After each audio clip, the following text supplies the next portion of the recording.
Hello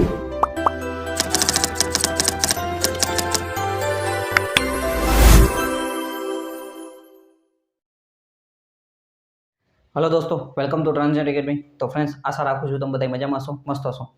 તો બી ઇલેક્ટ્રિકલના વિદ્યાર્થી મિત્રો માટે બરાબર, જેટલા પણ વિદ્યાર્થી મિત્રો જુનિયર એન્જિનિયરની પ્રિપેરેશન કરે છે એમના માટે ગોલ્ડન ઓપોર્ચ્યુનિટી આવી ગઈ છે કે ભાઈ જેટકો, જીએસ, આપણે જેટકો, ત્યાર પછી આપણે પીજીવીસીએલ, એમજીવીસીએલ, યુજીવીસીએલ ને ડીજીવીસીએલ આ બધાય ડિસ્કોમની એક જ ભરતી બહાર પડેલી છે। 394 જગ્યા અત્યારે બહાર પડેલી છે, એટલે આપણા માટે સારામાં સારી ઓપોર્ચ્યુનિટી કહી શકાય જે બી ઇલેક્ટ્રિકલના વિદ્યાર્થી મિત્રો માટે જે જુનિયર એન્જિનિયરની પ્રિપેરેશન કરે છે બરાબર। આની પહેલાં આપણે છેલ્લે લાસ્ટ જે આપણે જેટકો અને પીજીવીસીએલની એક્ઝામ લેવાની હતી બરાબર, તે પછી આજે વખતે બધી જ વેકન્સી એકની સાથે આવેલી છે, એટલે એમ કહી શકાય કે ભાઈ ગોલ્ડન ઓપોર્ચ્યુનિટી છે અને આ ઓપોર્ચ્યુનિટી મિસ કરી રીતે એનો મતલબ કે હજી 1-2 વર્ષ પછી આના પછી બીજી કોઈ વેકન્સી બહાર પડશે નહીં બરાબર। એટલે આની અંદર હવે આજે વખતે એક જ એક્ઝામ લેવામાં આવેલી છે, તો એ આપણા માટે બેસ્ટ ઓપોર્ચ્યુનિટી કહી શકાય બરાબર। બધાને એક જ એક્ઝામ લેવાની છે, વેકન્સીસ કેટલી છે, કઈ રીતના એજ ક્રાઇટેરિયન છે, એ બધું આપણે 1 બાય 1 જોતા જઈએ બરાબર। તો જેવી રીતના પહેલાં કીધું એ રીતના બરાબર, કમ્બાઇન વેકન્સીસ છે, એટલે GETCO, MGVCL, PGVCL, UGVCL, DGVCL discom company છે, આની અંદર જીએસઈસીએલ આવતું નથી બરાબર। એટલે જેટકો, એમજી, પીજી, યુજી ને ડીજી આ બધાની એક જ વેકન્સી એક જ એક્ઝામ લેવામાં આવશે ને એના પ્રમાણે મેરિટ પ્રમાણે સિલેક્શન કરવામાં આવશે બરાબર। તો પોસ્ટનું નામ છે જુનિયર એન્જિનિયર ઇલેક્ટ્રિકલ, આપણને બધાને આઈડિયા છે જ બરાબર।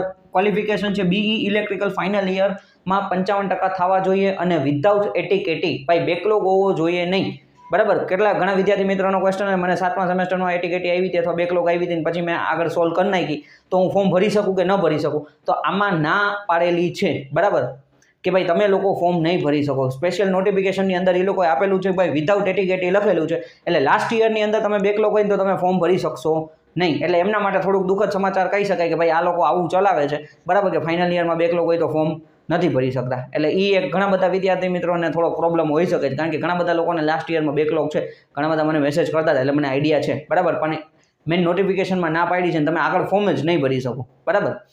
એટલે મેન વસ્તુ બી ઇલેક્ટ્રિકલ, બી અથવા બીટેક ઇલેક્ટ્રિકલ કરેલું હોવું જોઈએ બરાબર, 55% થતા હોવા જોઈએ છેલ્લા વર્ષના, અને ફાઇનલ યરમાં બેકલોગ ન હોવી જોઈએ, એટલે કેટી ન હોવી જોઈએ બરાબર। અને આપણું ક્વોલિફિકેશન થયું પહેલા વર્ષમાં તમે જ્યારે વિદ્યુત સહાયક જુનિયર એન્જિનિયર તરીકે જ્યારે તમે જોડાવ છો, પહેલા વર્ષ પર મંથ સેલેરી તમને ફિક્સ રિમ્યુનેશનની અંદર 48,100 રૂપિયા તમને સેલેરી મળશે, ફિક્સ પગાર આપણને પહેલા વર્ષ માટે। બીજા વર્ષ માટે થઈ જશે સીધું 50,700, આની પહેલાં 37,500ની પેટર્ન હાલતી હતી, પણ હમણાં જ મેં આની એકાદ મહિના પહેલાં વિડીયો બનાવ્યો હતો ભાઈ જે 30% પગાર વધારો આપવામાં આવ્યો છે, તો એની અંદર આમાંય આપણે પગાર વધારો કરી દીધો છે, તો સારું એવું પેકેજ અત્યારે કહી શકાય ભાઈ 48, ત્યાર પછી બીજા વર્ષે 50 અને 2 વર્ષ થઈ જાય કમ્પ્લીટ, એટલે તમે પરમાનન્ટ જુનિયર એન્જિનિયર લાગી જાવ છો બરાબર। તો એમાં તમારું ધેન આફ્ટર એટલે 2 વર્ષ પછી તમારી પે સ્કેલ લાગુ પડશે 45,400 થી લઈને 1,12,000 બરાબર, એટલે 45,400 તમારો બેઝિક પે સ્કેલ લાગુ પડશે, પણ એ 2 વર્ષ પછીની વાત છે, ત્યારે જેટલો પગાર થાય એના પ્રમાણે એ જોશું, અત્યારે તમારે આ પે સ્કેલ મળશે બરાબર।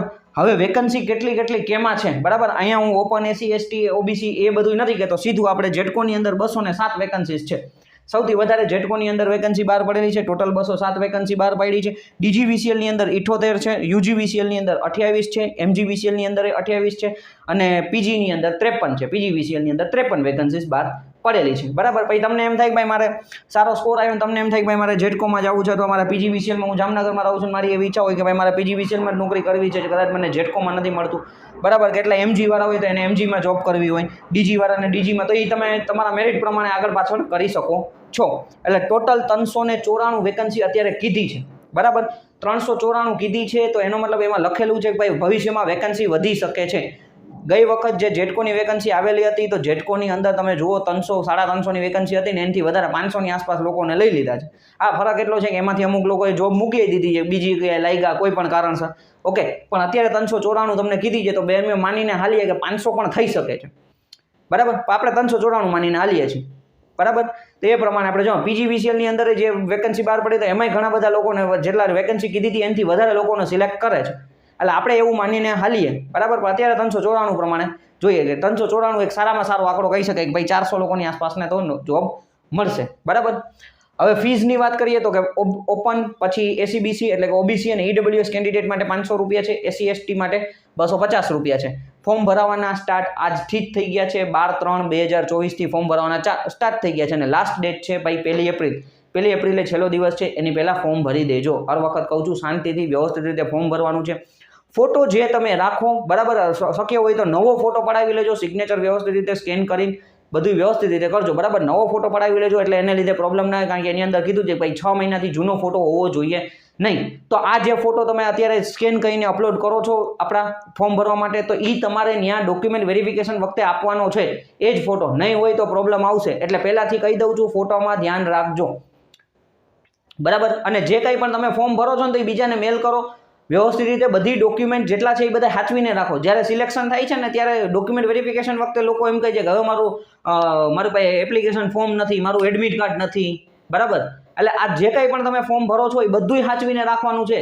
છેલ્લે સિલેક્શન થાય ને પછી હાથમાં નોકરી નહીં આવે, બરાબર. તો જો કે વાંધો નથી કે એ લોકો એટલું બધું ઇસ્યુ કરતા નથી, પણ ઘણા બધા લોકોને પછી કદાચ હાથમાંથી આમ કોડીઓ મોઢામાં આવી જાય ને ત્યાંથી નીકળી જાય, એવું ન થાય. એટલે પહેલાથી બધું સાચવીને રાખજો. એપ્લિકેશન ફોર્મ, એડમિટ કાર્ડ, જે કાંઈ પણ આવે બધું એક એક વસ્તુ સાચવીને રાખવાની છે. પછી છેલ્લે એમ ન થાય કે હવે મને આ નથી મળતું, હવે મારું શું થશે, મને મેસેજ કરવાથી કાંઈ ફાયદા નથી થતા, બરાબર.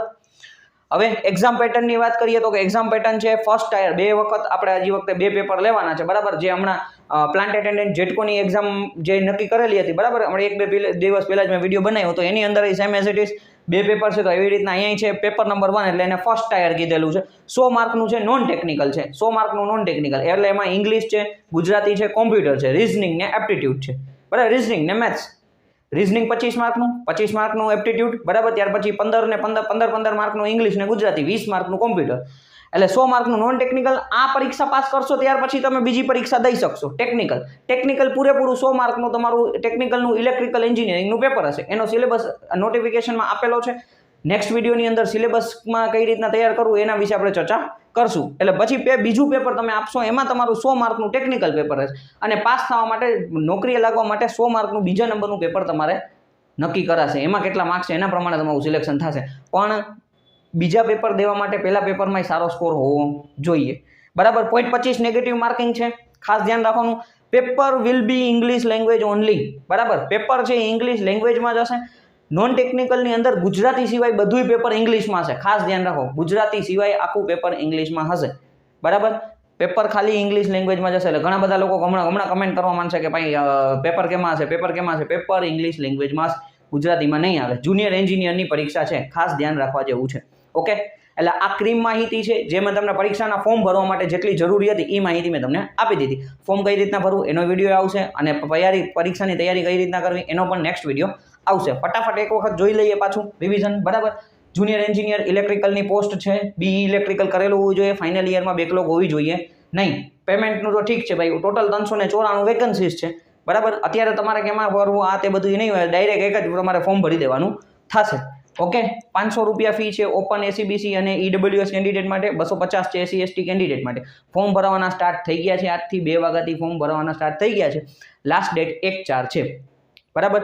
2 પેપર છે આપણી પાસે ભાઈ. પહેલા પેપર 1 એ પાસ કરશો પછી પેપર નંબર 2માં તમારે દેવા જવાનું થશે, ઓકે. ત્યાર પછી ડોક્યુમેન્ટ વેરિફિકેશન આવશે પેપર 2માં તમે સિલેક્ટ થાવ તે પછી, ઓકે.